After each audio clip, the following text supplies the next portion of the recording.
So, welcome to today's episode of the Profit Path AI podcast. We spotlight leaders in the insurance, financial services, and professional advisory spaces, especially small and mid-sized firms, and explore how they're navigating growth, technology, and transformation in today's rapidly changing world. If you're a business owner or advisory looking to scale your operations, attract clients more effectively, or integrate AI-driven systems to improve efficiency, this show is for you. And if you're interested in a free growth consultation, just message us the word growth in the DMs. Today, Xenia Razinski, founder and president of IPCH International. Welcome. Thank you. Great to be Good. here. We're thrilled to have you on the Profit Path AI podcast. Xenia, for those unfamiliar with IPCH International, can you sum up what you're all about in a short paragraph? Sure. I work with small businesses and small to medium businesses, mostly with founders, some leaders, executives as well, providing them advisory services, overall in business management. So if it's a startup, I help them structure the business plan and optimize the path forward to launch. If it's a mature business or one that's already been around for a while, I look at their processes and operations and see how they could improve, basically adding value to their business. So both the business and the customers get value. Good, good. What inspired you to start IPCH, and how has your family's business background influenced your approach? Well, I've been with my family business since I was old enough to work, I would say. I did work on my own for a while, but once in the business, it's always been part of my life. I did my MBA at Columbia. I was a EMBA Global joint MBA with Columbia Business School and London Business School. And afterwards, we had a few friends that were looking to leave the corporate world and start their own businesses, but they've never owned a business before. So I started noticing common questions like, how do you run your own business? How do you get started? How do you do this? And I thought, well, I have experience of being a part owner in my family business, and I now have that as well as the MBA in my pocket as leverage. So I realized I could really help others, and especially with going through challenges as well, how to basically survive in the business world, survive and thrive. Sure. Do you feel that surviving and thriving today is more difficult than it was 10, 15 years ago? Absolutely. Yeah. Really? I think the pandemic really woke everybody up. I was actually relatively new. I started in 2016. And really, my business picked up around that time because that was when, especially small businesses, were at a loss. Like they had, when it comes to insurance and risk management, you can do all the planning in the world, but there are certain risks you just can't anticipate. And that was one of them. And Man. really, it was not about survival. It was really about thriving in the times that were presented. Right. I get it. I get it. So listen, in reading a little bit about you, you mentioned transparency, truth telling as core values. Can you share an example where that approach made a major difference in a project or client outcome? Um, I would say transparency is always something that's very important for me. I've had clients that were very focused on their goal and what they wanted to do, and they needed a consultant that would basically hold their hand and say, "Good job! Like you're doing great. Keep going." Right. And I am myself. I'm actually an optimist. I always look on the bright side. I'm always looking at the positives first before I address the negatives. But I don't ignore the negatives. And when I see red flags, I'm very upfront. I'm very transparent about that. And especially in the startup world, I've seen that people don't want to hear what could go wrong. they want Sure. they want to be like, this is what, if I start thinking about all the risks, then I'll never get started. And I think this is where I felt like I can add a lot of value. And in one situation in particular, it was very appreciated where I did see some things that needed to be addressed, not to change strategy, but just to say, okay, be aware, so you're prepared. And if something like this comes up, this will help you. And then I got a thank you note afterwards, sometime afterwards, that something similar came up, but it was actually prevented because of the strategy we put in place. Good, good. Wait, I can't see how transparency could ever be bad, right? Yeah. Every great business story starts with a few defining moments and often some tough lessons. What was your path before IPCH? I know you spent some years leading Invar International Investments Group. Is that right? Yes. Okay. Yeah. What lessons carried over into this next chapter? I think also in terms of being using discernment in all aspects of business decisions, especially in the startup world. The most exciting thing that one can get is when they are offered a check or investment money. And a big lesson that my family has learned is that not everyone who invests in your business has the best interest in mind or has the same motivations that you have in mind. And our family business got burned very badly because we were kind of seeing the dollar signs and saying, hey, this is working and great. And we didn't really think about what their purpose or what their motivation was to be doing business with us. Right, So, especially working with startups, I'm always very upfront saying it's great when you get to that level that people are offering you money, but people who have money to spend, they do very thorough due diligence, hopefully, yeah, on where their money is going to be put to use, how it's going to be used. But very often businesses don't do the reverse. They see the money, they're like, oh, great, thank you. And they don't do the due diligence on who is this person, what's their background, what's their investment strategy, why would they be interested in me? right. And that was a big lesson that I really wanted to carry to businesses that are looking to fundraise, especially because that was probably the biggest life lesson from my family business experience. Very insightful. It's never straight up, is it? No. You never just go straight up. Yep. There's always a story. We always get the story. It's great. Absolutely. Yep. Yeah. You've talked about experiencing both success and failure in business. Can you share a moment that really reshaped how you lead today? Uh, yes, I think learning resilience because really the successes are beautiful gifts that build confidence and inspire us to go forward.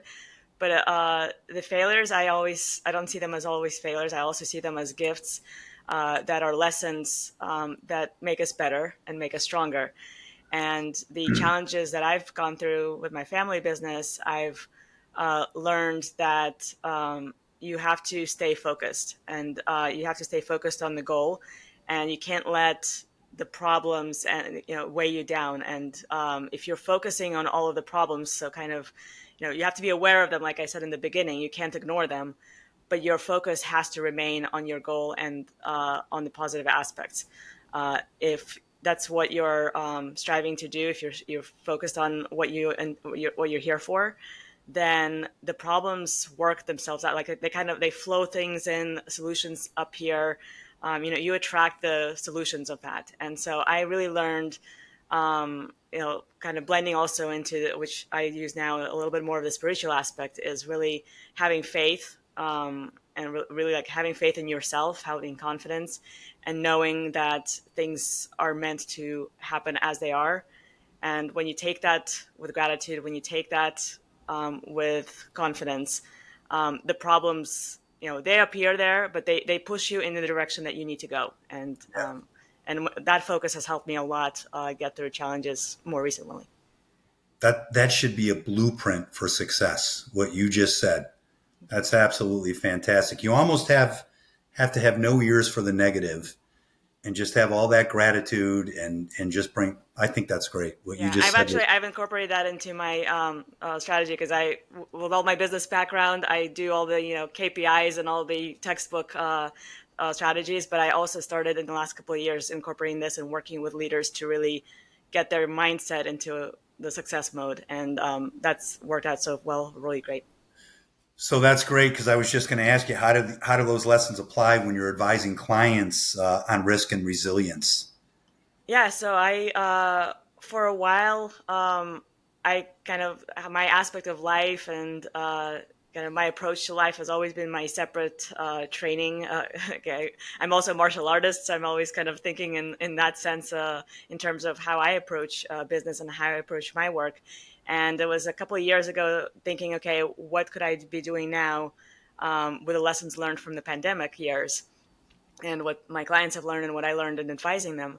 And I realized that, I went through two business schools, actually. I went to Boston University as undergrad, and then, three if you count the double MBA. And I realized, we learned a lot about ethics. We learned a lot about strategy. We did not learn a whole lot about the soft skills of, what makes a successful leader. If you have two on paper identical businesses, why does one grow and one at best stays the same? And so I started applying this, and I had a couple of startup businesses where the founder actually said, "I've never owned a business. I want to start my own company, and I'm really scared how to do that." And I said, "Okay, well, let's start with the fear part. Let's start with the scare part." And so I worked through her kind of going from that scared mindset to the excitement mindset, Right. and we put together a great business plan, and so she took off. So it's really, I feel like that used to be a separate part of me, my kind of spiritual and mindset training. It's, there's a whole now industry on life coaching and all of that, so I wouldn't call this life coaching, but I do feel like there's an important space for that in the strategy planning and like the actual on paper business plans. Sure. Great. Let me ask you, in your opinion, what motivates more, fear or excitement? Absolutely, excitement. Okay. Good. That's good. That's I great. mean, some people thrive on, the fear of like, oh, let me just get this, but it's really the excitement of overcoming the fear, not the fear itself. Flight or fight, Yeah, right? exactly. Every entrepreneur faces challenges, whether it's scaling management, managing risk, or staying grounded through chaos. Let's talk about some of those moments for you. What's been one of the biggest challenges in growing IPCH International into what it is today? The biggest challenge is I like to focus on my work, on my client work. So marketing is one of the things that I know quite well, and I advise businesses on how to do social media strategy planning and digital marketing and using regular tools. That's not something I apply very much to myself, and I'm always laughing about that because I just don't leave enough time for that. I'm more I'd rather spend the time with my clients, and so getting new clients, kind of feeding that into my planning and my portfolio.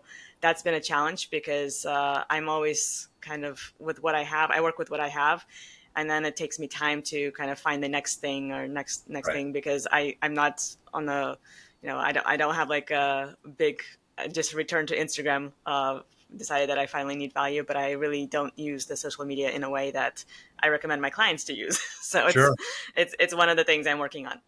Yeah, that's difficult. You're applying it to everybody else and not yourself. And I'm seeing it work for them, and I'm just like, why? That's amazing. That's great. Yeah, Yeah, so sometimes I need to consult myself. that's interesting. So, um, IPCH operates across a lot of sectors: energy, real estate, healthcare, agriculture, fintech. What are the unique challenges of balancing such a broad portfolio? That's comes from actually from my family business in that we've had project investments in different sectors. Energy was the primary sector, but we've tried all the other ones you've mentioned. And he said fintech was actually something that I was not prepared for, but that was one of my first clients when I started IPCH. And what I noticed is that the general, like the framework, the skeleton framework of how to set up and run a business is the same throughout, and it Great. just needs to be customized and applied to particular industries. And I'm consider myself a quick learner. So I do market. One of the things that I offer is market analysis, like industry analysis. If you want to start a business or if you're a business that's becomes stagnant, the first thing you need to look at is what's your surrounding, like what are your competitors doing, what's the void in the market that you can meet, and that I do on a general scope. Take some education, self-education to see what's going on in that particular industry. I love doing research, so it's something that I can do very quickly myself. If I need, especially complex industries like healthcare, if I need something very specific, then I'll reach out to my Rolodex and if there's such a thing still, in my contacts, and to see who's working in that industry, what insights can they give me that my clients could use. There is a Rolodex still. I have one. I have one. I got to admit it. I do have Yeah. one. You mentioned dealing with distressed businesses and partnership disputes. I've read that. How do you approach those emotionally charged, high stakes solutions or Uh, situations? Excuse me, yeah. situations. Yeah. And this comes from the personal experience, again, coming from the family business with the investment partnerships I mentioned earlier. And I've actually had a client that had two clients that had one was a partnership issue, and then another was an investor issue. And the important aspect is, again, to see, not to get emotionally involved and drained, because of course that is a very stressful, and the impact of it is very stressful.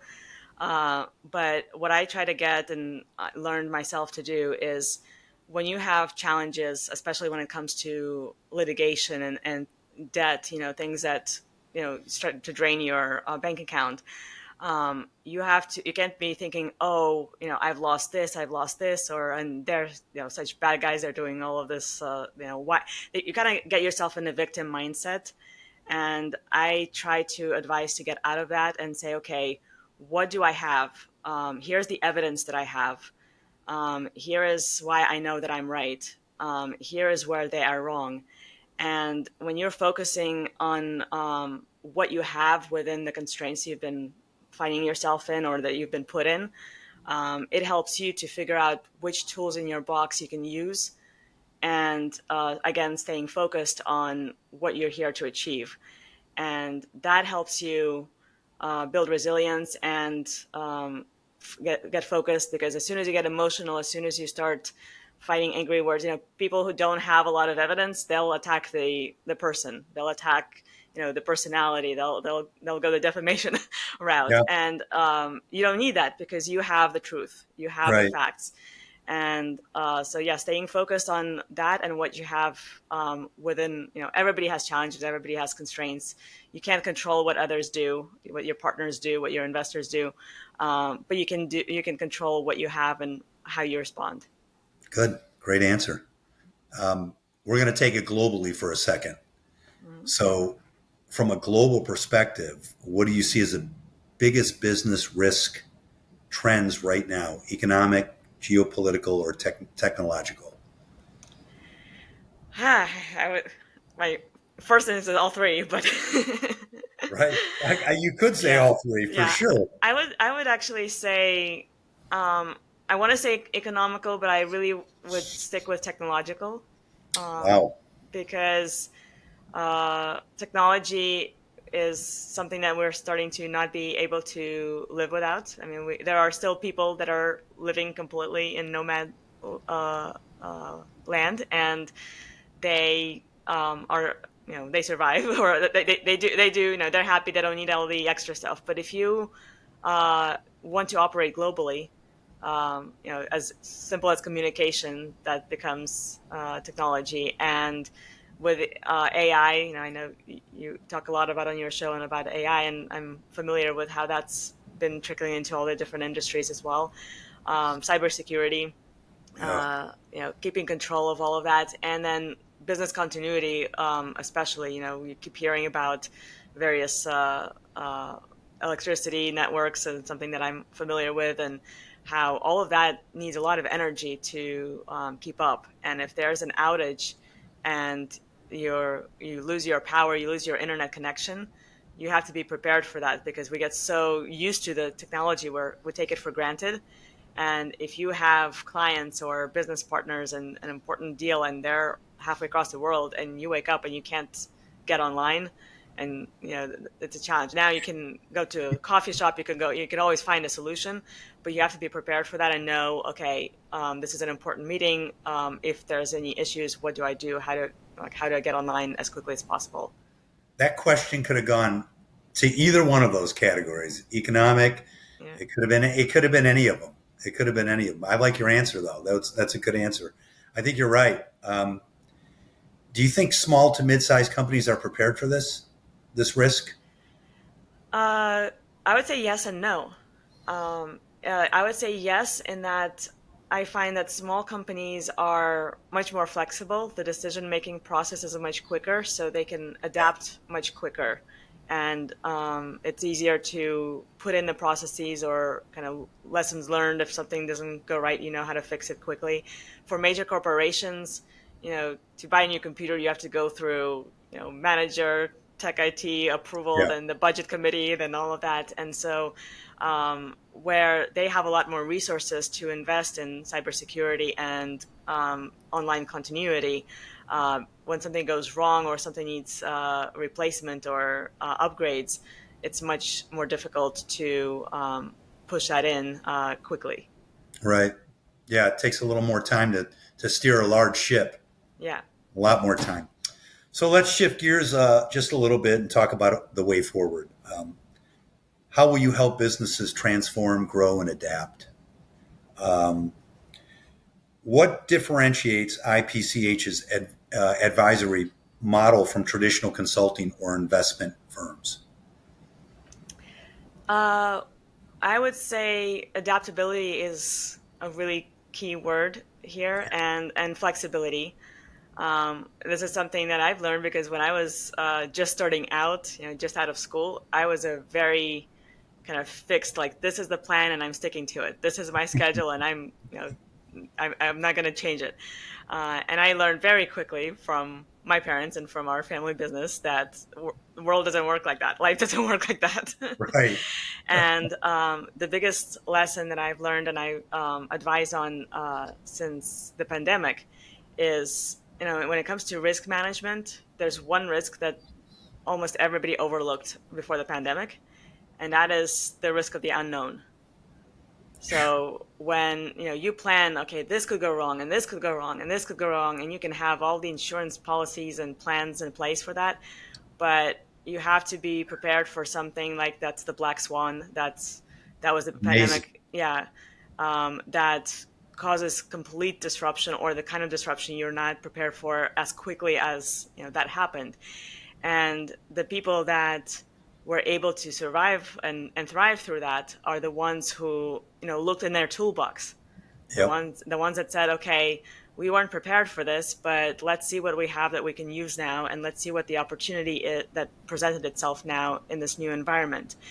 And so preparing for the unprepared, and this actually has a lot to do with the mindset as well, because I actually, part of my experience that I sometimes advise on the side is also emergency planning. Something just I was always interested in and I am familiar with. And uh, for emergency planning, you can have all of the plans, like your escape plan, your goodie bag. You got everything set. But if you panic the moment that something happens, Right. you forget everything you had planned. All of that becomes useless. And if it's something that you can't use, you plan an escape path, and that's the one that's blocked.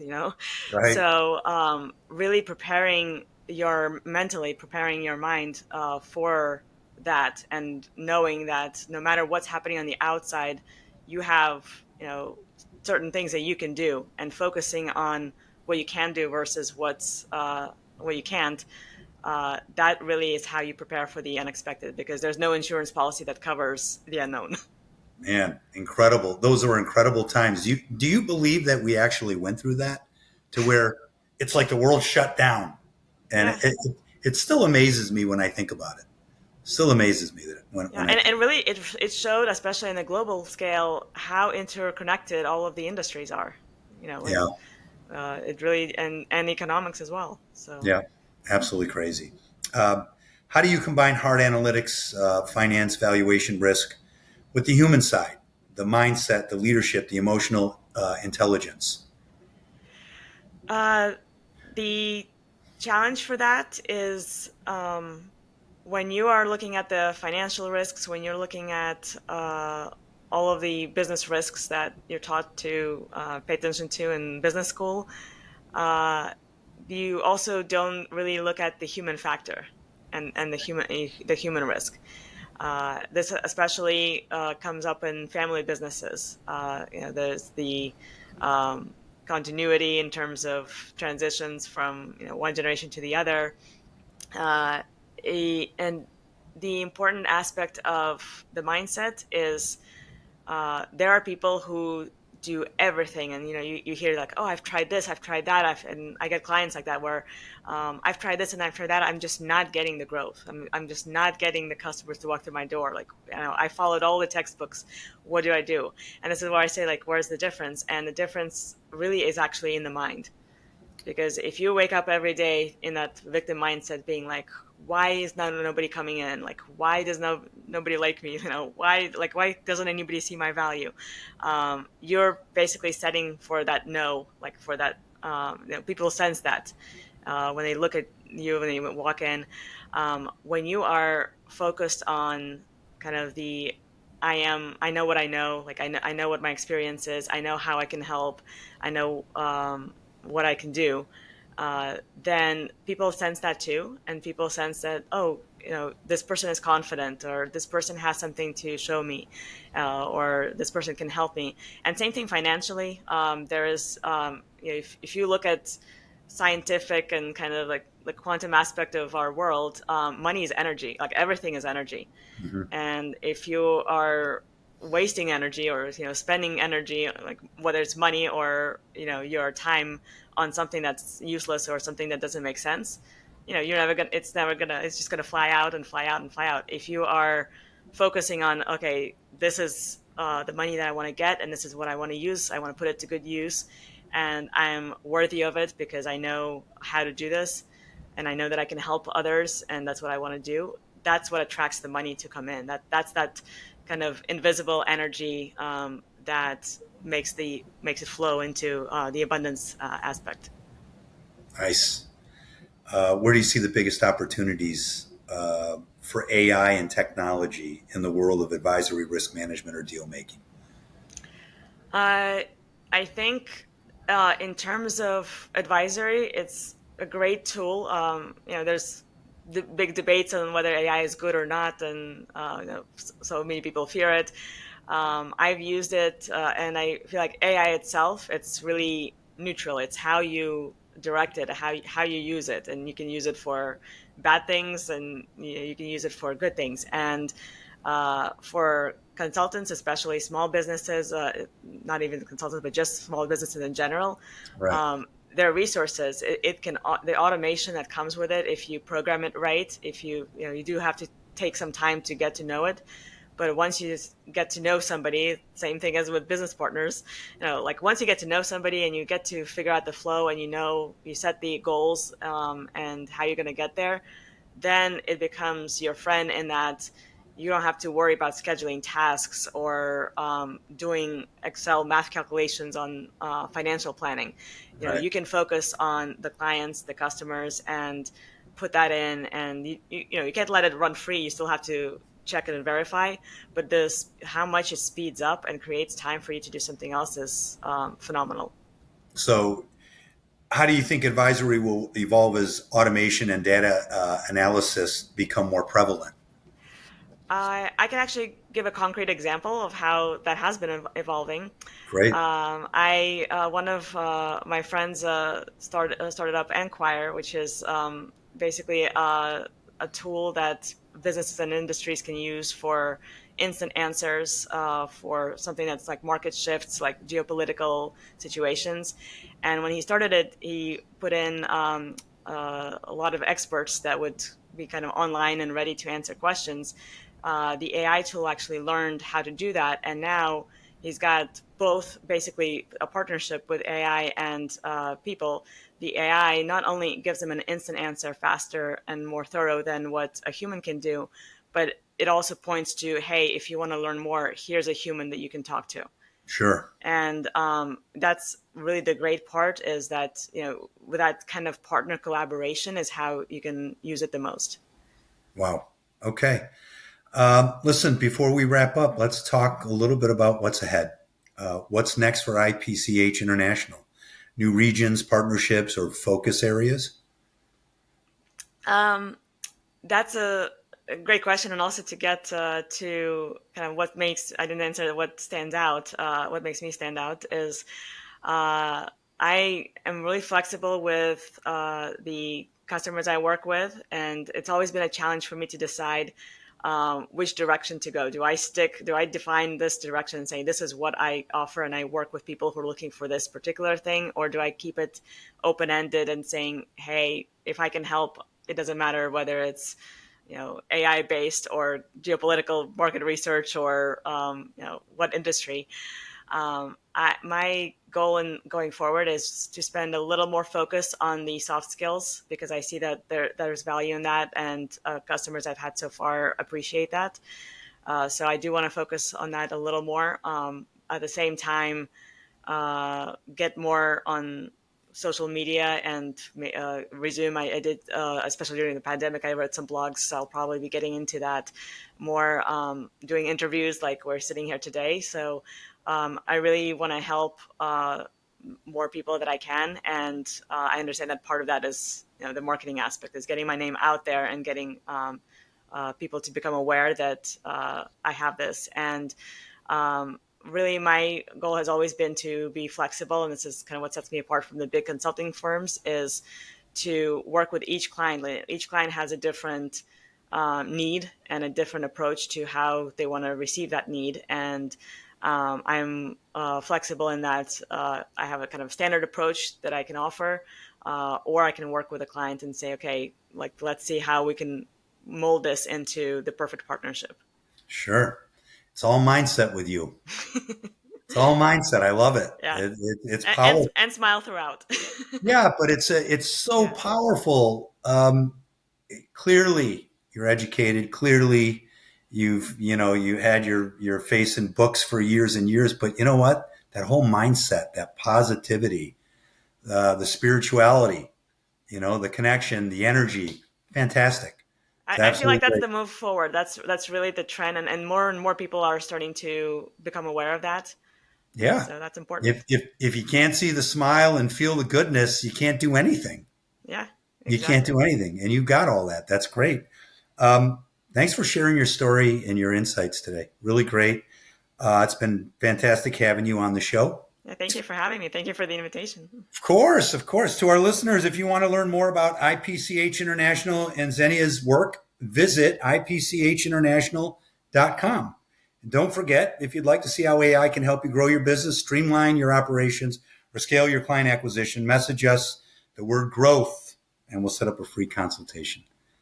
Really great to have you, and we'll see you soon. I'm going to stop the recording now.